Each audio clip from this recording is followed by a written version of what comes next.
I'm Colin from Blackjack Apprenticeship, and I'm joined by Anthony Curtis. Anthony is a former professional card counter and blackjack tournament expert. He then parlayed his gambling success into starting both the Las Vegas Advisor and Huntington Press, the #1 publisher for professional gambling books. Anthony is also a winner of the prestigious Blackjack Ball tournament and a member of the Blackjack Hall of Fame. Anthony, thank you for joining us. Good to be here, man. You were just on 60 Minutes. Can you tell us what the story was there?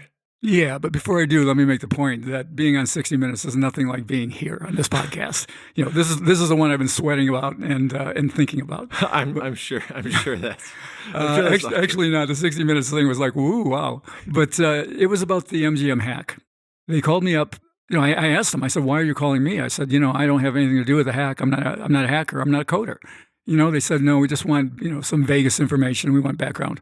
And we did a little talking on the phone. They're like, "Yep, we want you on." And I happened to be there at Aria that night. The night it hit, I was eating dinner with Previn Mancote. Some guys know who he is. Card counter from way back, advantage player extraordinaire.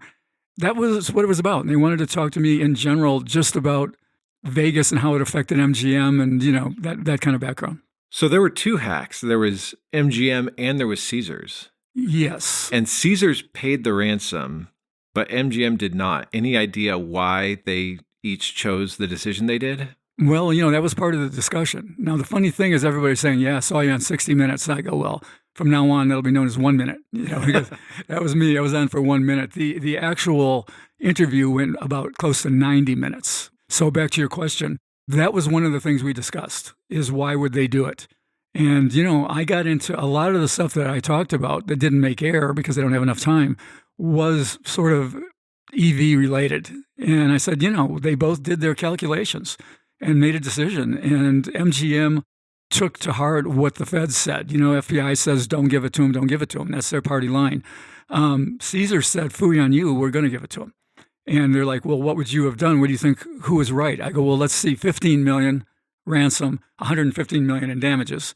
So really, when you look at the bottom line, Caesars, by capitulating, probably, did the right thing when you look at it that way. Do you think by paying the ransom, Caesars set a bad precedent? Well, that's the argument. That's the whole argument about the thing, is that you can't keep paying because they're going to keep doing it. But, they're going to keep doing it anyway. And you're in that position. I'm not sure what you're supposed to do. The other point I made, and this kind of did make air, a part of that conversation made air in the 2 or 3 lines that I had.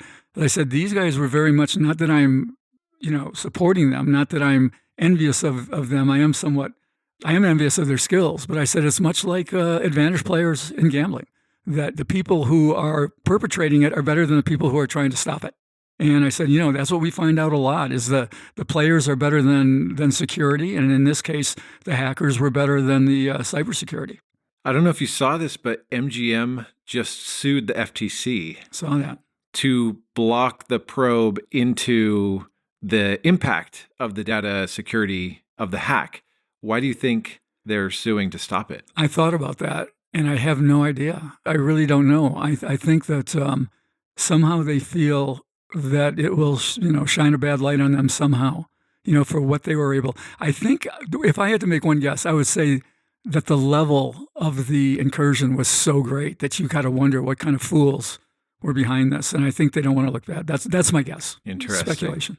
I wonder, this is total speculation too, but if MGM has more data on people than they're supposed to. There's a very good chance of that. You hear about all these things all the time. Go back to like Tom Brady with his cell phone. And Tom Brady didn't want anybody listening to his cell phone. Why? Because you don't know what's on there, right? And same thing. They don't want anybody looking into the damage is done. Let's get past it. And let's not let people, see us with our pants down, right? Any idea what the hackers would want with the information, or was it just simply to get a ransom? Well, a lot of it, that I gleaned from talking to other people was that the ransom is paramount. They want to get paid. That's it. They want to get paid. The other thing is they want to have the data. They can do stuff with data. And what they actually do with that data, I'm not sure. And that's what's interesting is because MGM did not pay off. So they still have data. So are they going to come back and is that data going to end up out there and there are going to be more lawsuits and more and more and more? This may not be over for MGM. Not that I'm crying for them, part of the evil empire, MGM, Caesars, Yeah. station, I mean, these guys, they're not my buds, but they're in a tough spot. Well, and even Caesars, they paid, but how do they know that the hackers don't still sell their data to the black market? That's the other thing. That's a big quandary. I mean, they've still got the stuff, right? Yeah. So are there honor among thieves? I don't know. I doubt it. What comes out about all this though is these hackers, they're like kids. I mean, there are some of them as young as 12 and 13 years old, I think, and almost all of them in the scattered spider group, which was the U.S. component, are all under 21. They're 21 or under. They're just teenagers. Wow. And they hook up with the Black Cat guys, Black Cat in Russia, who knows how to orchestrate this stuff. And these are just little kids being led by the nose and show us your stuff. Wow. Amazing. Any idea how this ends up affecting Vegas or gambling in general? Well, it's affecting gambling. I mean, the casinos everywhere. It's not going to affect us. It's not going to affect the players. It affected things when the people who were there at that time, they couldn't get into their rooms. They couldn't get out of the parking garages. Everything was down. You couldn't use credit cards. Everything was cash. None of the people couldn't cash out. They couldn't get their Tito tickets out. So people who are gamblers, the customers, the normal gamblers are going to be affected more than anybody on that. But the casino industry, very much affected. There have been others under the radar, not been talked about already since the MGM hack. I've heard of 2 or 3 others across the country, smaller casinos that have been shut down for weeks. So what are casinos doing in response? Well, they're trying to beef up their security, but they're just so far behind. Anyway, so that was a big 60 Minutes deal, and it was cool. The funny thing at the end of it is just out of nowhere, they asked me to do a card counting demonstration. And they're filming everything, I'm like, yeah, sure. Give me a deck. And, so I did it. And it felt good. Felt like I had everything covered, right? But I told them, I said, before you air this, if you air this anywhere, I want to look at it. Yeah. I want to make sure I didn't get something transposed backwards, something, whatever. Yeah, absolutely. It'd be really easy to say something. We went to Penn and Teller last night, me and my buddy helping us film here. And, Penn Jillette said things backwards a few times on accident, and maybe he caught himself or maybe he didn't, because that's just, It's just very natural. And I was telling you that before we were airing that. Right. And you said that you had a story. You sat next to... You want to hear my Penn Jillette? I do. I want to hear it. This is back, I don't know, man, 15, 20 years ago. And I used to do a lot of traveling between LA and Vegas. So I'm getting on a plane. I'm getting on Southwest. And on Southwest, it's all, open boarding. And I'm late, as usual. And I'm running, and I just make it. I've had, 2 or 3 Heinekens with the boys on the way out, going, I'm going to LA for business and pleasure. Let's have a couple beers, that kind of thing. Get on the plane. I'm the last one. It's full. There's 1 seat, middle seat. Some guy over here on the window and Penn Jillette on the aisle. And I look all around. I'm like, I don't want to sit next to that guy. I don't know why, but I'm just like, I don't want to. I'm looking around. There's no, and the stewardess comes over. She goes, sir, have a seat. She goes, you're the last one on the plane. So I sit down next to Penn, and I'm thinking to myself, I'm not gonna say anything to him. I'm not gonna be that guy, right? I'm not gonna be that guy. I'm not gonna talk to him. I don't care. I'm not gonna talk to him. And so we take off. I order another Heineken, right? This is another short flight, right? Short flight just to LA. And Penn reaches down into his his sock, or like a sock pocket or something, and he pulls out a deck of cards. And he starts going through his moves. Boom, boom, boom. He's doing his moves. And I'm drinking the Heineken, and I'm thinking, hell with it, right? So finally I go, hey. I go, I've watched a lot and everything else, and he doesn't look up. He just keeps going. I said, you're really great with cards and everything else. I said, you ever get into card counting in any way? Keeps going. Doesn't acknowledge. Doesn't, nobody was there. Nobody said anything to him. Goes for about 15 seconds, and I'm starting to stew. Now I'm really mad. Not at him, I'm mad at me. Right? Because I'm like, don't talk to this guy, right? These Hollywood, prima donnas do not. All of a sudden, he's done, it's probably 20 seconds. And I just keep looking at him because I'm pissed, right? And he puts the cards down, and he puts his big pen head in my face real close, and he goes, doesn't work, and goes back to his cards. Right? He just screams at me. He goes, doesn't work. No way. Boom, boom, boom. And I go, yeah, it does. I go, what are you talking about? It doesn't work. I go, where does that come from? And now he's engaged, right? He goes, look. He goes, what's your edge? when you're playing blackjack, when you're counting cards, what's your edge? 1.5%, 2%? I go, 0.75% maybe. He goes, that's my point. He goes, why would I play a game at 0.75% when I can put my money in the stock market and get 11 to 12% annual? I said, annual. Yeah. I go one time, right? 10 to 12%. I said, how about 0.75%? How about 0.5%? Again, and again, and again, and again, and again, and again, and again. Compounded with winnings, compounded again, and again, and again, and again. And I'm doing this, and I'm going right at him, right on the plane. And he's like, and I swear to God, to his credit, I could just see the light bulb go off in his head. And he's like, whoa. He goes, yeah, okay. He goes, now I get it. And we started talking, right? And he started asking me some questions, and I started talking. Right? Took up the whole flight. We got there. He gets up. He hands me his card. He goes, I'm sorry about the way that started, but I meet so many jack-offs on airplanes, right? And I'm like feeling good about myself. And I look back at the guy who's been through the whole thing, never said a word. He looks at me and he shakes his head. He goes, that was awesome. So that was my Penn Jillette story. He later invited me on his show, Bullshit. And I did something there. They asked me to make odds on something. And he was very cool. I later saw him again in other social things, met his wife, told her the story. So not that he and I were buzzed and hung out, but I did get to do that. Oh, that's awesome. Yeah. All right, so let's talk about Vegas in general. What's new that people might not be aware of? The new stuff is Fontainebleau and Durango. I mean, those two places, they're the first casinos to open really in a couple of years. They're both beautiful. Durango is typical station stuff, but not as good. I mean, station has been tightening up and everything. By the way, somebody clandestinely gave me a few sheets of paper that they're handing out to the dealers at station to teach them to count cards. Really? Yeah. Station is they're bad, man. Wow. They're bad news. I'll get to that in a minute. Durango, absolutely gorgeous place, just beautiful. The food court is fantastic. They got some really good restaurants in there. Shang Artisan Noodle, one of the best Chinese places in town. There's one in Flamingo. They opened one there. The games, though, it's the worst set of video poker rules I've seen at a station casino in history. The best they have there is 8-5 bonus poker. They don't have a single thing over 99.2%, which sounds good, but for a station, that's not really so great. But back anyway, I looked. I said, "Can you give me those sheets? Let me take a look at it." Pretty dumb. Yeah, pretty dumb. You know what they gave? First of all, they explain the edges and all of that the counters can get, and they were like way off. They were way, way inflated. Second, they talked about bedspread necessary and things that was inflated and wrong. Then what they told them to learn was there was no emphasis on learning basic strategy. They mentioned basic strategy and says you need to know it.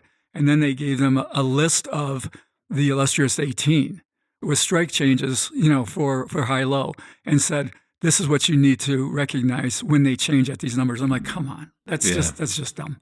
Yeah. But there's no way a dealer can deal well. I mean, honestly, they're probably making more payout mistakes trying to keep a running count and look for deviations. And they're supposed to represent they're supposed to be happy and friendly. They're supposed to represent the casino. I mean, they do a lot better teaching their dealers to smile and be friendly and let somebody else, let the eye in the sky do their job. And what about the other one, Fontainebleau? Fontainebleau, they don't know what they want to be when they grow up. You know what I mean? I don't know what growing up for them is going to be, making it through a year maybe. I don't know. It's just one of the most beautiful places you've ever seen. It's gorgeous, but there's nobody playing there. Their games are lousy. They've got some reasonable games in the high limit room at $500 minimums. So, they're not going to get the general public on that. Everything's 6 to 5 out in the pit with, the regular games. They only have one bar with video poker. They've got 36 bars and restaurants there. I don't know how many of them are bars, probably half of them to 20 or so. And only one, which is a sportsbook bar, has even a video poker, tabletops. Wow. So, or bar tops. They just don't know what they want to be. They want to be a fancy hotel. They don't want to be a casino. They don't want to be a casino with a lot of good amenities. They want to be a fancy hotel with a casino. And that's what they're going to end up being. At least Durango, because it's, off strip, maybe it's more for locals. Mm-hmm. I've played in there, blackjack game's good. Yeah, decent from what I saw. Yeah, and it is nice. Yeah, I don't know how sweaty they are or anything. You would comment on that. No comment, but Fontainebleau, I'm not even going to bother checking it out because Yeah. Everything I hear is that the games are terrible. Well, they are on the floor. Like I said, they got some good games in high limit. They got some 0.2, 0.3 percenters in there. Yeah. So they got some decent games. So if you got that kind of bankroll and you can play through that, then they got some good games there. Have to get a big boy bankroll together to play some $500 minimums. Yeah, It's been a while since I've played those stakes. That's right. But, on the other end of the spectrum, the thing that I'm loving right now, across the street somewhat from Fontainebleau is you got the old Slots of Fun is back. They put in table games there. They're terrible. Crummy rolls and all 8-deckers, 6 to 5, that kind of thing. But at the bar, they've got $2. They got like a $2 thing at the bar. $2 beers. Heineken, $2 Heineken. Now, that's where I used to go. Peter Griffin would come to town, the mathematician theory of blackjack. And Peter would call me up, and we would either go to the Horseshoe or we would go to Slots of Fun for 50-cent Heinekens. And we would sit at the bar and do that.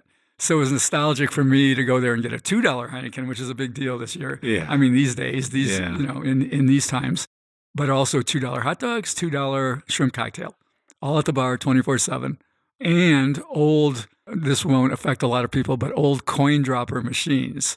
So people who want to play slot machines, when they hear the coins, they don't get the Tito tickets. They put that in. So they're going for the nostalgia thing, which I think is cool. I like that. That's the first casino I ever walked into when I came to Vegas for the first time. Really? Yeah, walked in there, and my buddy that he was on my first blackjack team, he's like, "Oh yeah, you spread to green here and you're going to get backed off." Oh, yeah. But I got I think it was $1 foot-long hot dog. Mm-hmm. Took one bite, threw it away. Oh, man.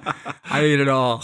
Man, I ate it all. That's when I was running around. I mean, this is when you were probably still in grade school or something, when I was running around there, and I'd go get the $1 foot-long, and that was breakfast and lunch. I can imagine. I don't know if you heard that this came out on April 1st. All MGMs are getting rid of 6 to 5 and free parking again. And then it turns out it was an April Fool's joke. Oh, God, I was going to say baloney. Yeah, I just clocked the April 1 there that you said. Yeah. Yeah, that would be, sure. That ain't never going to happen, man. I can guarantee it. When a friend told me about it, he didn't say the April 1st part. He just starts telling me, and I started getting a little bit like, Really? They're rolling back the 6 to 5? No, April Fools. Yeah. That one I would have caught on to right away. I'd say there's absolutely no chance on earth with those guys. Any other casinos that they plan on opening in the next year or two? It's going to be a while, and it's going to be the next one that might open will be this one they call Dream. It sounds to me like another Fontainebleau, to be honest, though. It's, Dream is a hotelier brand that is a more upscale brand out of LA and other area in New York, and I believe. And they have bought land and they've gotten all of their go-aheads and everything else from the counties and everything. But I don't know about that one. I think if I had to pick one that for sure was going to be, it's going to be the Fertitta one on Harmon, like sort of at the south end of the strip. So that's the same Fertitta who owns the Golden Nugget downtown, not the Fertitta brothers from Station Casino, their cousin, Tillman Fertitta. So as far as things changing, going back, to the good ways, it's going to be a tough thing. Yeah. I mean, they tried to do it at Downtown Grand. They put in those, the $25 mini tournaments, both blackjack and video poker. They've got $2 hot dog and beer down there right now. That's still there, but the mini tournaments have been stopped. The guy who did all that has left. Okay. They went back to the pencil pushers, and the pencil pushers are slowly taking it back to the shithole that it was, and it's going back in that direction. I should have asked you, but the Fontainebleau, who owns it? Is it owned by a chain? It's the guy who owns, the New York guy who owns the one down in Miami. Okay. Stoffer is his name or something? Stouffer? Okay. I think it's Sofer, Soffer or something like that. He was the one who originally started it. He lost it, in all the bad financial times. It went to, changed hands a couple of times.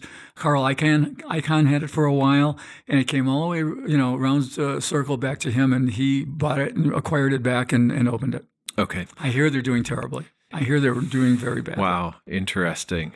Maybe they should put some decent games in there. Well, yeah, maybe they should be a gambler. Maybe it should be a casino. Yeah. And some of these places shouldn't be so, so worried that they've got to dig everything out of it. And that's what happened at Downtown Grand, is they looked at margins. Nobody was ever in that place. All of a sudden, they had a bunch of people in that place. It was full. People were playing games. People were, at the bars. really good video poker there for quarters. They have a progressive double-double game that's almost always at 100% or higher at the Furnace Bar.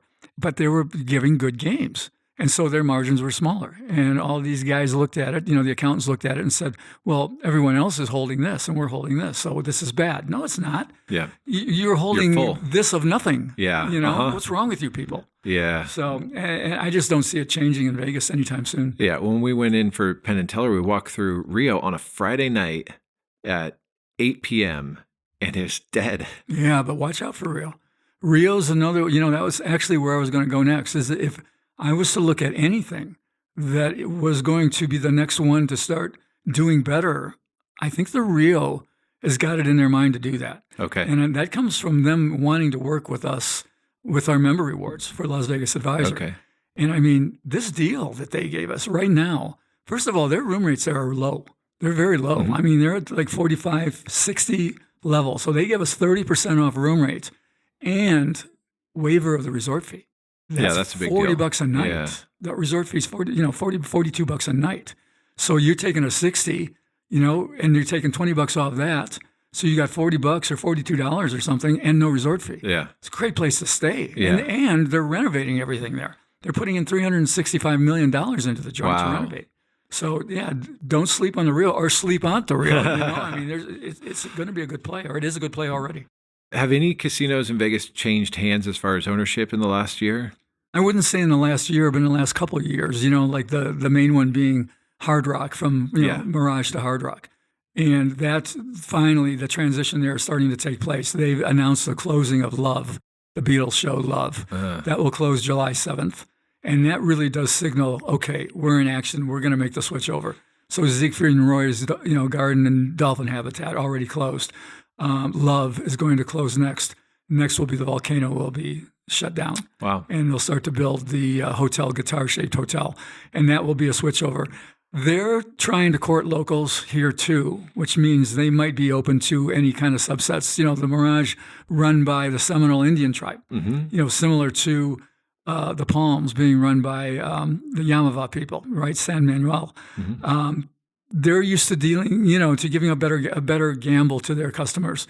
Not that the Palms is all that great, but it's not bad. And I think we might see some good things at the Mirage. Yeah, soon to be Hard Rock. Yeah, when it's as it goes farther and farther to become the Hard Rock. How's this change in ownership going to affect maybe if you've been trespassed at Mirage? Great question. I honestly don't know. I've known of it happening both ways, where there's been a switchover and somebody who was trespassed and the former owner is now fine.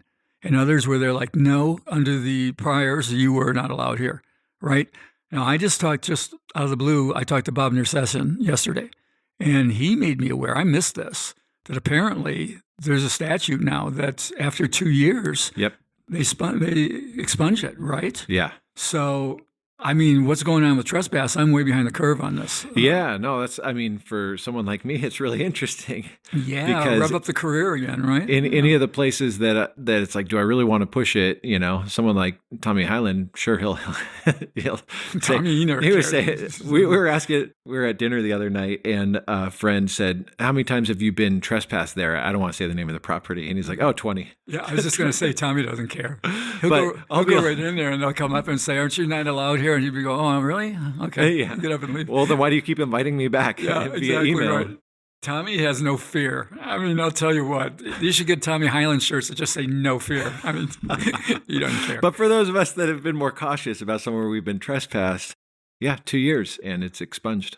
I've not really been trespassed. I've never been trespassed, to be honest with you. Wow. I've been told not to play. I've been backed off, many, many times. Never been trespassed, so I can go in anywhere. And a few times I've tried to play, I'll tell you, it blows up real fast. I mean, no matter what I'm doing, if I'm just screwing around. And I mean, I'm telling you, one time it was New Year's Eve. We're at the Orleans, I don't mind saying it. And it's like 20 minutes to New Year's Eve. And for some reason, there were a bunch of guys I knew there, that were players who were pros. And they were like, everyone's having beers and whatever. They go, let's go sit down, let's go play. I go, guys, I'm hot. They're like, you ain't nothing. It's fine, let's go play. I go, come on. They go, look, we're going to play low. We're going to take it easy, right? So we go, we sit down, everyone's playing nickels. And it's a double deck, and it just goes sky high. It just goes through the roof. And all of a sudden, here come hundreds, right? Just out of thin air, right? The hundreds are coming down on the table, including me, right? And I look up and I see a pit boss, and it's like a slow motion movie where he starts running towards the table, right? And before the dealer deals, he almost dives onto the table, pushes my chips out of the circle and goes, "No action." And everyone stops. You know, this guy's a pro, this guy's a pro, this guy's a pro. I go, "What about them?" He goes, "They're okay." That's crazy. Yeah, I mean, sky high $100 bet. That's like $3 of EV, and he's about to dive across the pit. I know. And everybody's trying to have restraint. You know, I mean, well, we all bought in for like $40. Yeah. So everyone's reaching in their pocket. This is all paper. Yeah. Right? It's all paper coming out on the table. But yeah, and it's only me. Yep. Right? Like I'm some sort of ATM machine or something. You know, and just pull it out or something. Yeah, I'm like, these guys are better than me. What are you talking about? You got to be the most well-known former AP in Vegas. Too much TV, man. Too much TV. Hey, what about the baseball stadium? So Tropicana it's already shut down. It's getting blown up, and they're going to build the Las Vegas Athletics Stadium there. How do you think that's going to affect the Strip? Oh, I think it's going to be gross, man. It's going to be gross because of the traffic. That's what I was thinking. I looked it up. It's about 30,000 people on average attend a baseball game. Yeah. Well, what about when they have overlap? What about when they've got, I don't know how much the Raiders and the Knights, you know, football, hockey, and baseball are going to overlap. There's going to be some overlap. But what about concerts? And what about all the different things? And I mean, it's maddening to try to go through the south end of the Strip when there's anything happening at T-Mobile or Allegiant or, God forbid, both. Now, what about when you get all of them in action? It's ridiculous, and I don't really know why they did it. I mean, certainly certain financial things and all of that. They were going to do it at the Rio. Oh, that would have been great. You know, it's like right across the street from my office. I would have walked over to see a game and property values and everything else, but it didn't happen. But I'll tell you what I did do, the Tropicana thing. We can get into this a little bit. We had a deal with the Tropicana, me and Mike Aponte.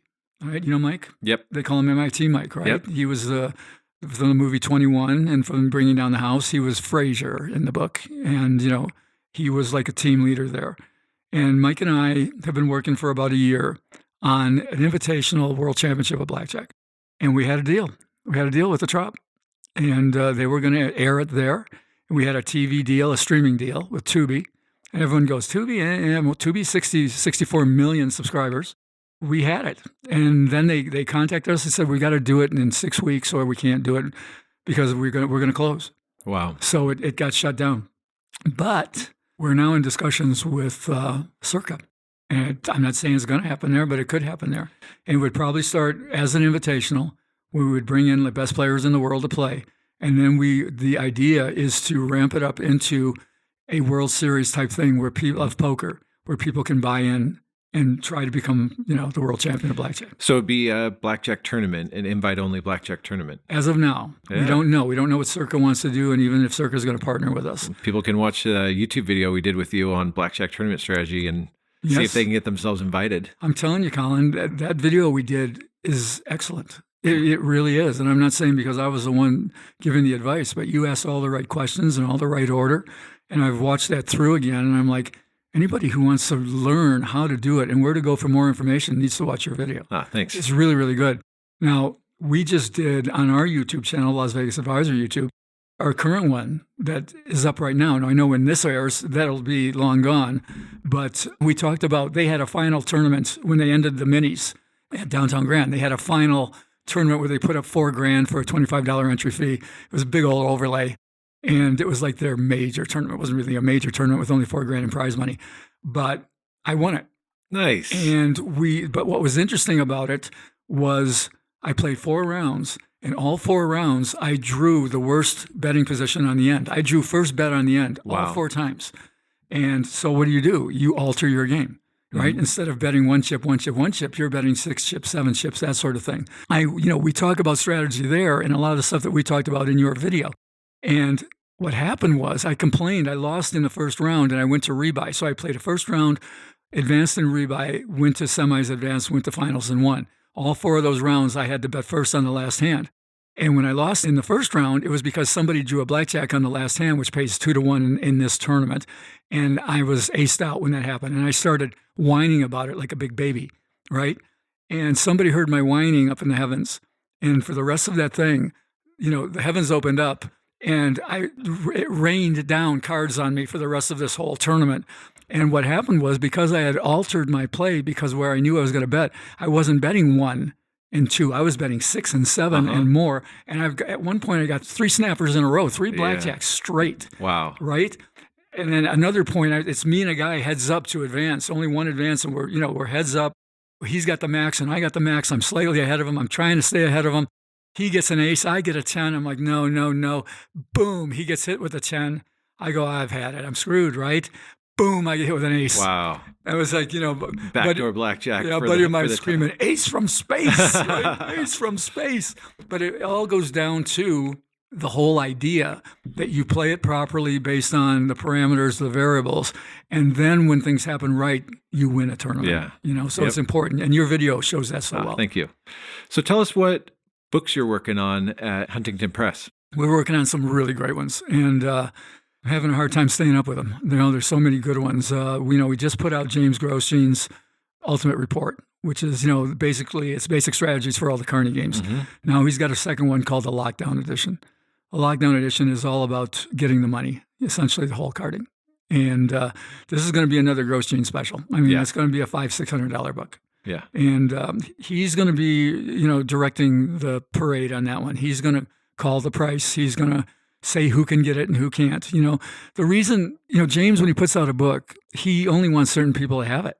It's like, beyond counting and CAA, certain people he wouldn't sell to. And same thing with the Lockdown Edition. He wants it only to go to people that he okays. He has his reasons for that. But I made a deal with him that the basic strategy book, which is just fabulous, and you get to read what Grosjean's all about, could sell to anybody. And it's on Amazon and everything else, so anyone can buy that book for $34.95 and see how that guy's mind works, which is really quite incredible. Yeah. And he's funny. He's a good writer, The guy's a nuclear bomb, man. The guy's a nuclear bomb. He's just good at everything.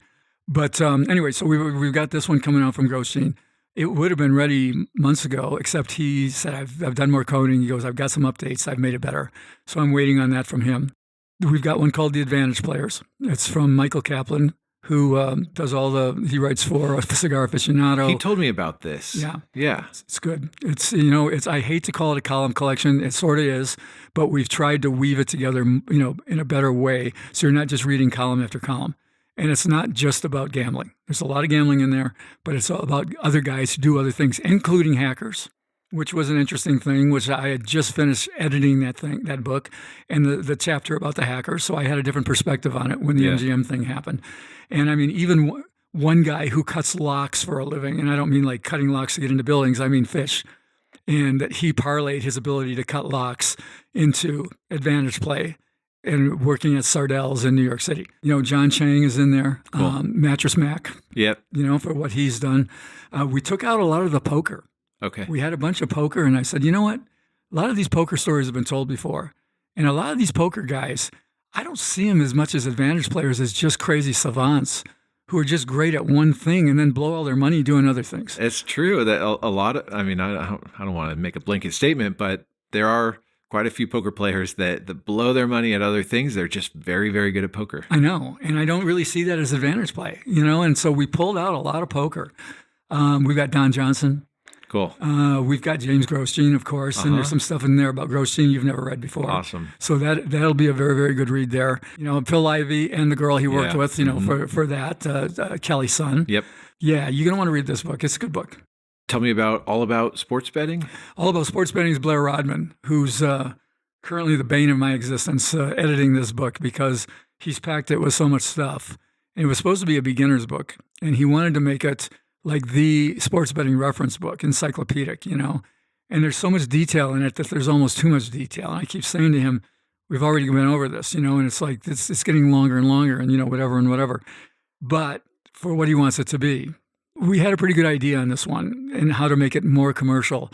So there is a full chapter from Frank Betty, on some of his stuff with that is not even close to beginner stuff. I mean, it's like on teasers and things like that. So, I mean, every pro is going to have to read this because everyone wants to know what Frank knows. And then there's a chapter from me on tournaments, on contests. So there's Frank and me, and David Skolansky has contacted us and said he would like to contribute as well. So we may bring David into this. Cool. And it'll become this big, kind of compendium, One more, speaking of compendiums, it's been out of print for a long time, but it looks like we're going to bring out Wong's Professional Blackjack again. Nice. But not just as Professional Blackjack. We're folding in key chapters from Basic Blackjack and Blackjack Secrets. So all of a sudden, there's like a 500-page. That was one of the books that I learned on. Yeah. It was one of the first 5 books that I read was Wong's Professional Blackjack. And I even started with the halves count until I realized I didn't want to do that. But it's going to be that classic book, which tells you everything you need to know. It pushes high-low more than anything, which is what you should be playing, you would agree. But we're also going to have all the basic strategy information in there from Basic Blackjack and the Blackjack Secrets. That's great. Yeah, that's what I started with, those 2 books, yep. Professional Blackjack and Basic Blackjack. Yeah. I started with a book that wasn't even properly parameterized, How to Win at Blackjack by Epstein. And then I think the next book I read was probably Wong, probably Professional Blackjack, and on and on and on, through Houston's book. And certainly early I read Theory of Blackjack over and over and over again to understand the conceptual on that. Any other books or projects you're working on that you want to let us know about? Yeah, a couple other things we're doing is we're going to have more of the Bob Dancer strategy cards, but they're not going to be done by Bob Dancer. There's another guy named Phineas who is got together with Dancer, and Dancer and he worked together, and Dancer was involved and approved everything that was being done, but then decided he didn't want to do it anymore. Dancer's kind of pursuing other things now, so it's going to come from this guy, and it's going to be another 6 or 7 strategy cards, including how to use them to estimate edge at progressives and things like that. And finally, one called $1 Million Mechanic, which is it's written by one of the guys who infiltrated Molly's game. Okay. And was playing with Toby Maguire and was a mechanic in that game. Wow. He's going to talk about all of it. And the forward hasn't been done yet, but supposedly the forward is going to be by Steve Forty. Okay. Who was Grosjean before Grosjean. So, they keep coming, man. Yeah. And I'm as excited as hell, but I can't keep up with these guys. They keep bringing it, and I keep trying to stay up with them on the editing, and it's a tough thing. I was editing before I came here today, and I'll be editing when I'm done. It's just, but some good stuff. And what about Las Vegas Advisor? Advisor is, going strong. It's, that's the other, my day job, my day job, work on the Advisor. Our play there is more coupons. We're going real hard into member rewards online, coupons that we can do that don't have to be printed and be in a book for the entire year. And we're doing a big push on those right now. We're going to have a lot of them soon. So go to LasVegasAdvisor.com, check out what we got. The EV and the gambling coupons we have in the book alone was $704 this year. Wow, that's awesome. Good stuff. I started with Professional Blackjack and Basic Blackjack, and then the next book I read was Burning the Tables in Las Vegas, which you published. Oh, Burning. Yeah. Okay, you read Burning. Oh, yeah. I was substitute teaching. I took the cover off because it was mostly private schools. So the kids would be doing study hall or whatever, these high school kids, and I'd be reading Burning the Tables in Las Vegas. And then, on the days I didn't get called to substitute teach, I was in the casinos every day. Oh, man. Okay, well, that's funny because where I started was with the ones I read, and then very quickly I read Turning the Tables, which I was right behind me on this bookshelf. All about how to get the money. It wasn't teaching you how to count cards; it was teaching you how to get away with it, right? Yeah. Science and art. And this was the science was all the ones we read to learn how to count, and the art was getting away with it. Yeah. So anyway, I got a good Ian Anderson story. If you want to hear it. I want to hear it. Okay, so I got 2. I'm going to tell you 2. All right, if we got time. The first one is when he contacted me about Burning the Tables, which came after, all the updates of Turning. I was like, great. One of my heroes, I get to publish Ian Anderson. I've gotten to publish already. I've gotten to publish Griffin, and I've gotten to publish all these other guys that I knew that I came up with, although not Wong. I didn't publish Wong. And Anderson and I had it all set, and he said he's coming to town, and he wanted me to drop off the contract at his casino. And I said, well, we'll just meet. And we'll sign the contracts. He goes, oh, no, we're not going to meet. And I said, well, what do you mean we're not going to meet? I go, we're going to sign the contract. I go, I'm going to publish your book. He goes, no, we're not going to meet. He's just ferociously, secret, right? Doesn't want anybody to see him, know him, anything else. I said, if we're not meeting, I'm not publishing the book.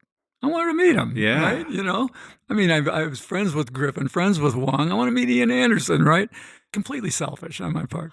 We go back and forth, and he starts laughing. He goes, you wouldn't publish the book because I won't meet with you? I go, that's right.